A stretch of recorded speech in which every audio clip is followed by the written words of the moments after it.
Assalamualaikum warahmatullahi wabarakatuh. Teman-teman, kembali lagi di channel YouTube saya, Khairun Imam. Nah, ini ada video yang sangat luar biasa untuk kita simak bersama-sama, di mana kalau teman-teman ingat beberapa hari yang lalu, Hasto Kristianto, sekjen dari PDI Perjuangan, itu memfitnah Pak Jokowi bahwa beliaulah yang mengkriminalisasi Anies Baswedan atas kasus Formula E. Dan ini disebutkan beliau ketika hadir di podcast Akbar Faisal. Nah, benarkah seperti itu? Ternyata Mahfud MD juga sudah membantah isu-isu terkait kasus Formula E ini, teman-teman. Dan Mahfud MD juga membantah bahwa kasus Formula E ini adalah kriminalisasi terhadap Anies Baswedan. Oke teman-teman, sebelum kita masuk ke videonya, jangan lupa like, subscribe, dan share. Dan tanpa perlu berlama-lama lagi, mari kita mulai videonya berikut ini. Dan sebelumnya kan sudah terjadi prekondisi. Saya masih ingat Anies Baswedan. Ketika Anies Baswedan itu dikriminalisasi, itu Pak Presiden Jokowi berbicara dengan saya. Seperti Beliau sangat khawatir terhadap munculnya Anies Baswedan. Sehingga itu nyata-nyata kasus Formula E itu kriminalisasi. Dan saya bersaksi itu dari perintah Pak Jokowi secara langsung. Waduh, itu perintah Pak Jokowi secara langsung. Itu kesaksian dari Hasto, teman-temannya. Dan sekarang kita dengarkan apa kata Pak Mahfud MD waktu itu beliau menjadi Menko Polhukam ya. Jadi setiap akan diperiksa itu ada hambatan politis, psikologis, karena selalu dituding ingin menjegal Anies.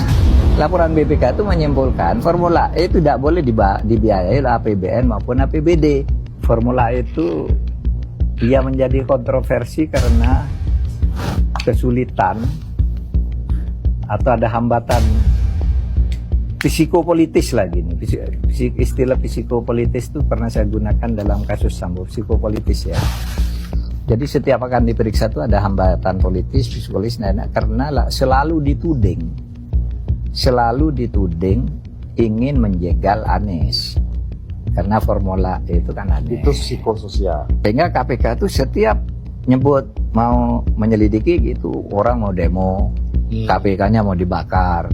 Kalau ini ya untuk menjegal gitu. Sehingga ya gamang. Apakah kasus korupsinya ada indikasinya? Kuat. Laporan BPK. Laporan BPK itu menyimpulkan Formula E tidak boleh dibiayai oleh APBN maupun APBD.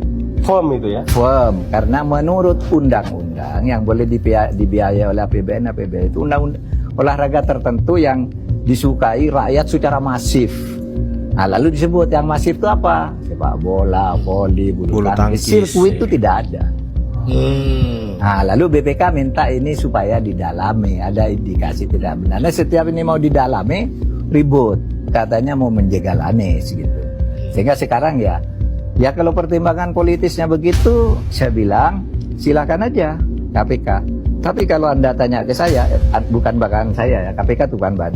Kalau Anda tanya ke saya, Anda pedulikan itu, tegakkan hukum. Kalau benar ada Negara nggak boleh kalah gitu kan? Iya. Mahfud MD secara tegas menolak anggapan bahwa KPK bertindak atas dasar perintah dari pihak politik tertentu. Bagi Mahfud, proses hukum yang dijalankan KPK adalah bagian dari penegakan hukum yang independen, yang bertujuan untuk menjaga keadilan dan mencegah penyalahgunaan wewenang. Dalam hal ini, penyelidikan terhadap dugaan kasus korupsi Formula E bukanlah bentuk kriminalisasi terhadap Anies Baswedan atau upaya untuk melemahkan posisi politik seseorang, melainkan langkah yang sah dan wajar untuk menginvestigasi potensi pelanggaran hukum dalam pengelolaan anggaran publik. Justru pernyataan Hasto itu seolah-olah ingin mengaburkan fakta hukum tentang penyalahgunaan wewenang yang dilakukan oleh Anies di masa lalu. Sejak dimulai pada tahun 2021, KPK telah melakukan serangkaian penyelidikan mengenai pembiayaan proyek Formula E yang melibatkan APBD DKI Jakarta.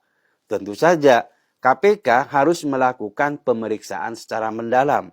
Tapi pemeriksaan itu urung dilakukan karena KPK mendapatkan intervensi dari pendukung Anies.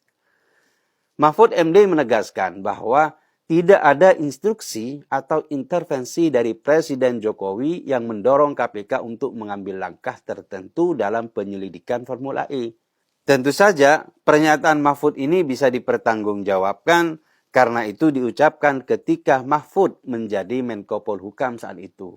Apalagi Mahfud dikenal sebagai sosok yang jujur dan terbuka dalam mengemukakan persoalan. Dengan demikian, pernyataan Hasto terbukti hanyalah rekayasanya sendiri yang muncul dari asumsi tanpa dasar. Sayangnya, asumsi itu diklaim sebagai kebenaran dan terlanjur menyebar di tengah masyarakat. Tuduhan serius ini adalah penyalahgunaan dari kebebasan berpendapat dan jelas melanggar hukum. Klaim dari Hasto yang mengaitkan KPK dengan intrik politik justru bisa merusak rasa kepercayaan publik terhadap lembaga ini. Terlepas dari kekurangannya, KPK harus dianggap sebagai lembaga yang dibentuk khusus untuk memberantas korupsi. Nah, sebelum kita lebih lanjut teman-teman ya, kalian ingat nggak Hasto waktu itu memperlihatkan pidato dari Pak Presiden Jokowi ketika tahun 2021 teman-teman. Dan pidato itu diperlihatkan ke wartawan dan Hasto mengatakan dan menyimpulkan bahwa Pak Jokowi mengendalikan hukum, menggunakan aparat-aparat penegak hukum untuk memukul lawan-lawan politiknya. Padahal itu pidato tahun 2021 dan di sana Hasto masih langgeng-langgengnya, PDI masih langgeng-langgengnya dengan Pak Jokowi. Kan ini dari situ aja kita udah tahu memang dasarnya kebencian teman-teman. Karena kejaksaan dan kepolisian mandul. Kalaupun KPK dinilai mengalami kemunduran, maka dia harus dikuatkan kembali sesuai cita-cita awalnya. Tuduhan Hasto bahwa Presiden Jokowi memerintahkan kriminalisasi terhadap Anies juga harus dilihat dari sudut pandang politik. Pernyataan ini dapat dimaknai sebagai bagian dari strategi politik untuk membangun narasi bahwa Anies sedang dijegal oleh kekuasaan. Apalagi saat ini Anies telah merapat pada jagoan yang diusung oleh partainya PDIP, Pramono Rano. Maka serangan Hasto itu bisa dimaknai sebagai siasat untuk menyerang lawan tanding yang diusung oleh PDIP melalui pihak Jokowi. Karena kita tahu Jokowi secara personal telah menyatakan dukungan pada RK Suswono. Dengan menggembosi Jokowi, harapannya dukungan dari Jokowi akan dapat dipatahkan. Siasat ini tentu efektif meskipun jahat. Namun, seharusnya kita tidak mencampur adukan antara politik praktis dengan penegakan hukum. Kasus Formula E ini adalah soal dugaan penyalahgunaan anggaran yang harus diselidiki secara objektif tanpa melibatkan pertimbangan politik atau kepentingan pribadi. Justru, kita harus terus mendorong upaya pengusutan kasus tersebut karena uang pajak telah digunakan secara semena-mena. Politik dan hukum harus dijaga jaraknya.